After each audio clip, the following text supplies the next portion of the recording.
ఓం శ్రీ గురుభ్యో నమ. వాగర్ధావ సంప్రోక్తో వాగర్ధ ప్రతిపత్తే జగతో పితరౌ వందే పార్వతీ పరమేశ్వరౌ.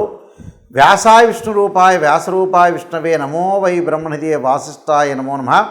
గురుబ్రహ్మ గురువిష్ణు గురుదేవో మహేశ్వర గురు సాక్షాత్ పరబ్రహ్మ తస్మై శ్రీ గురవే నమ. ఓం శ్రీమాత్రే నమ. ఆగస్టు నెలలో ద్వాదశ రాశుల యొక్క ఫలితాలు ఏ విధంగా ఉండబోతుందో ఒకసారి చూసే ముందు గ్రహ సంచార వీక్షణం అనేది చాలా ముఖ్యం. కాబట్టి ఖగోళ పరంగా మనకి గ్రహాలు ఏ స్థానాల్లో ఉన్నాయి, ఆ ద్వాదశ స్థానాల్లో ద్వాదశ భావాల్లో ఏ విధంగా ఉన్నాయి, ఎక్కడెక్కడ ఉన్నాయని మనం ఒకసారి చూసుకుంటే ముఖ్యంగా మనకి గురుకుజుల యొక్క కలయిక, గురువు కుజుడు వృషభ రాశిలో సంచారం చేయటం, శుక్రగ్రహ అంటే శుక్రక్షేత్రంలో సంచారం చేయటం ఈ ఆగస్టు మాసంలో. ఈ ఆగస్టులో కర్కాటక సింహరాశిలో సూర్యభగవానుడు యొక్క సంచారం చేయటం అంటే కొన్ని రోజుల పాటు ఒక 2 వారాల పాటు సూర్యుడు కర్కాటక రాశిలోను తర్వాత సింహరాశిలో సంచారం చేయటం, బుధ శుక్రుల యొక్క సంచారం అనేది సింహరాశిలో ఉండటం, బుధుడు వక్రీభావంలో కలగటం, మళ్ళీ కర్కాటక రాశిలోకి రావటం, అలానే కేతు యొక్క సంచారం కన్యారాశిలో ఉండటం, గురువు యొక్క క్షేత్రమైన మీనరాశిలో రాహు యొక్క సంచారం, శని వక్రస్థితిలో కుంభరాశిలో సంచారం చేయటం వల్ల గ్రహస్థితి అనేది ఆగస్టు మాసంలో ఈ విధంగా ఉంటుంది. అంటే ముఖ్యంగా గురువు 2, 5, 7, 9, 11 స్థానాల్లో సుఫలితాన్ని ఇస్తాడు. ఇక్కడ కుజవత్ కేతు అంటారు. కుజకేతువులు 3, 6, 11 స్థానాల్లో సుఫలితాన్ని ఇవ్వటం. శనివత్ రాహు అంటారు. శని రాహులు 3, 6, 11 స్థానాల్లో సుఫలితాన్ని ఇవ్వటం. రవి సూర్యభగవానుడు 3, 6, 10, 11 స్థానాల్లో సుఫలితాన్ని ఇచ్చే అవకాశం ఉండటం. అలానే బుధుడు 2, 4, 6, 11 స్థానాల్లో మంచి ఫలితాలు ఇవ్వటం. దాంతోపాటు మనకి శుక్రగ్రహం అనేది 1, 2, 4, 5, 8, 9, 11 స్థానాల్లో సుఫలితాన్ని ఇస్తాడు. అంటే ఇవన్నీ కూడా గోచారరీత్యా చెప్పబడే ఫలితాలు. అంటే this is the transit system అంటారు. ఈ ట్రాన్సిట్ సిస్టమ్ ప్రకారంగా వాళ్ళ రాశి దగ్గర నుంచి ఒక్కొక్క గ్రహం అనేది ఈ రాశిలో ఉంటే మాత్రమే సుఫలితాన్ని ఇస్తాడని మీరు ప్రత్యేకంగా గుర్తుపెట్టుకోవాలి. ఆయా స్థానాల్లో లేదనుకోండి, కొన్ని స్థానాల్లో చెడు ఫలితాలను ఇవ్వటం, కొన్ని స్థానాల్లో మిశ్రమైన ఫలితాలు ఇచ్చే అవకాశాలు ఎక్కువగా ఉంటాయి. అంటే ఇవన్నీ కూడా మనకు ఆగస్టు మాసంలో గ్రహాలు అనేవి మారుతూ ఉంటుంటాయి. సహజంగా ఎలా ఉంటుందనంటే కొన్ని గ్రహాలు 30 రోజులు ఉండటం, కొన్ని గ్రహాలు 45 రోజుల పాటు ఉంటాడు. గురువు ఒక రాశి నుంచి మరొక రాశికి మారటానికి సంవత్సర కాలం ఉంటాడు. దానితో పాటు శని 2.5 సంవత్సరాల పాటు ఉంటాడు ఒక రాశి నుంచి మరొక రాశికి మారటానికి. అలానే మనకి రవి బుధ శుక్రగ్రహాలు 30 రోజుల పాటు, కుజుడు 45 రోజుల పాటు ఉంటాడు. అంటే రాహుకేతుడు 18 నెలల కాలం ఒక రాశి నుంచి మరొక రాశికి మారుతూ ఉంటాడు. ఇది మన గ్రహస్థితి, గ్రహ సంచార వీక్షణం. వృశ్చిక రాశి వాళ్ళకి ఆగస్టు మాసంలో ఏ విధంగా ఉండబోతుందో ఒక్కసారి మనం పరిశీలన చేసినట్లయితే, వృశ్చిక రాశి వాళ్ళకి 4వ స్థానంలో కుంభరాశిలో శని యొక్క సంచారం అనేది ఉండటం వల్ల, శని వక్రగతిలో పడటం వల్ల 3వ స్థానం యొక్క ఫలితాలు వచ్చే అవకాశాలు ఉన్నాయి. అంటే వాళ్ళకి మేలు జరిగే అవకాశాలు ఉంటాయి. 5వ స్థానంలో రాహు యొక్క సంచారం, దాంతోపాటున 7వ స్థానంలో గురుకుజుల యొక్క సంచారం, 9వ భాగ్యస్థానంలో రవి యొక్క సంచారం, భాగ్యస్థానంలో బుధుడు అలానే శుక్రుడు యొక్క సంచారం వల్ల ఏ విధంగా జరగబోతుంది? 3వ స్థానం యొక్క ప్రభావం శని యొక్క సంచారం వల్ల అనుకున్న పనులన్నీ కూడా నెరవేరటం, పని పట్ల ఉత్సాహము, క్రమశిక్షణ జరగటం, ధన ఆదాయం బాగా పెరగటం, అన్నదమ్ముల మధ్యలో సఖ్యత, కోర్టు సమస్యల పరిష్కారం కావటం, కోర్టు సమస్యల పరిష్కారంగా పిత్రార్జితం వచ్చే అవకాశాలు ఉండటం, ఆరోగ్యం అనేది గతం కంటే కూడా కొంత కుదుటపడే అవకాశాలు ఎక్కువగా ఉంటాయి. ఇది శని వల్ల కొంత మేలు జరుగుతుందని చెప్పుకోవచ్చు. అంటే వక్రస్థితిలో ఉండటం వల్ల వాళ్ళకి కొంతవరకు మేలు జరుగుతుంది.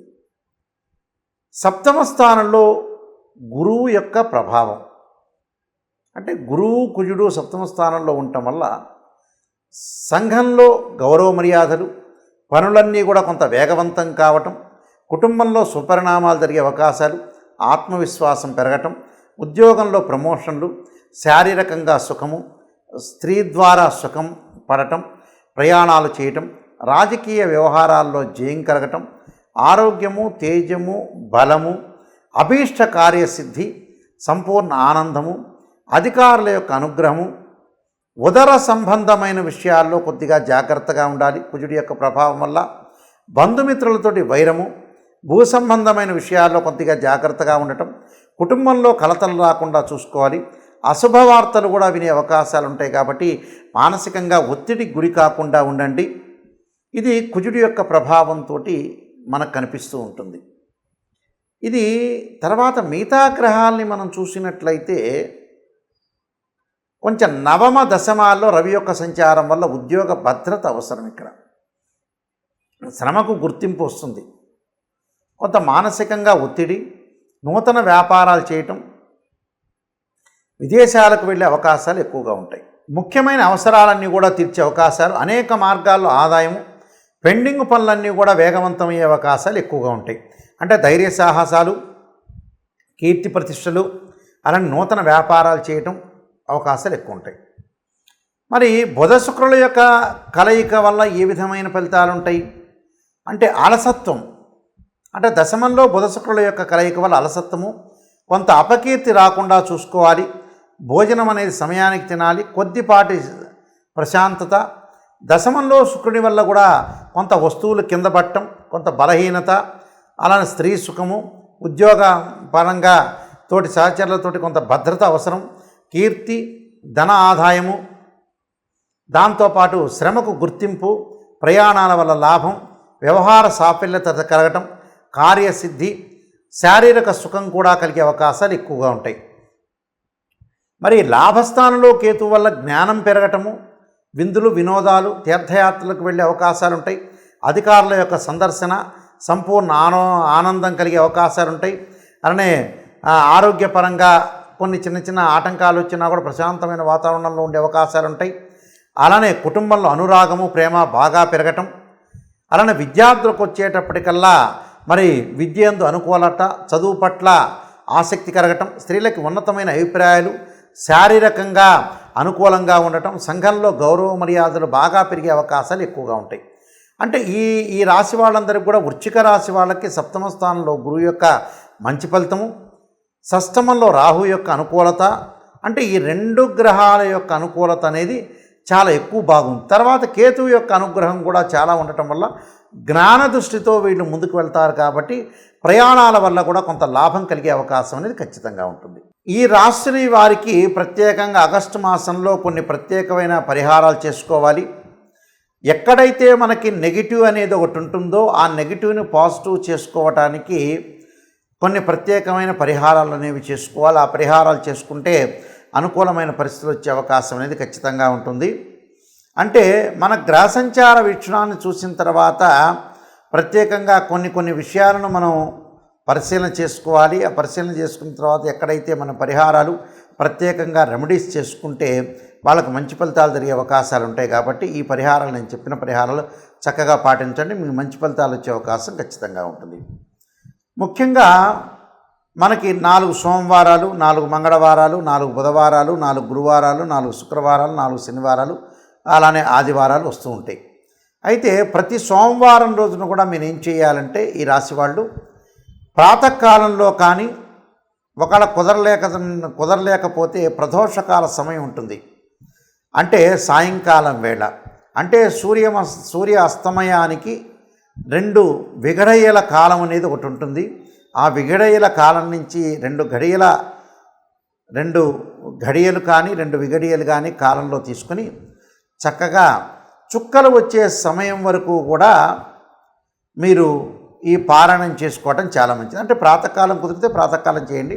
సోమవారం రోజున ముఖ్యంగా శ్రీ కనకధారా స్తోత్ర పారాయణం చేయటం, అలానే ఓం నమ శివ పంచాక్షరి 21 సార్లు చేయటం, అలానే శివకవచ స్తోత్ర పారాయణం చేయటం అనేది చాలా మంచిది. ఉదయం సాయంత్రం రెండు కూడా చేసుకోవచ్చు, లేకపోతే ఉదయం కుదరకపోతే సాయంత్రం కూడా చేసుకోవచ్చు. అలానే మంగళవారం కార్తవీర్యార్జునుడి యొక్క మంత్రాన్ని చదవటం, అలానే శ్రీ ప్రజ్ఞా వివర్ధన కార్తికేయ స్తోత్ర పారాయణం చేసుకోవాలి. ఇది ఉదయం కానీ సాయంత్రం కానీ. అలానే బుధవారం రోజున శ్రీ గణేష ద్వాదశనామ స్తోత్ర పారాయణం చేసుకోవాలి. అలానే గణపతి యొక్క ఆరాధన చేయాలి. గురువారం రోజున దత్తాత్రేయ స్వామి యొక్క కవచము, దత్తాత్రేయ యొక్క స్తోత్రం యొక్క పారాయణం కానీ, లేదా గురుచరిత్ర పారాయణం చదువుకోవటం కూడా చాలా మంచిది.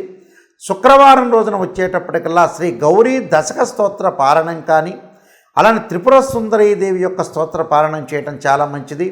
దాంతోపాటు శనివారం రోజున శ్రీ లక్ష్మీ నరసింహస్వామి పంచరత్న స్తోత్ర పారాయణం చేయటం, ఆదివారం రోజున జగన్నాథ అష్టక స్తోత్ర పారాయణం చేయటం వల్ల మీకు మంచి సుఫలితాలు జరిగే అవకాశాలు ఖచ్చితంగా ఉంటాయి.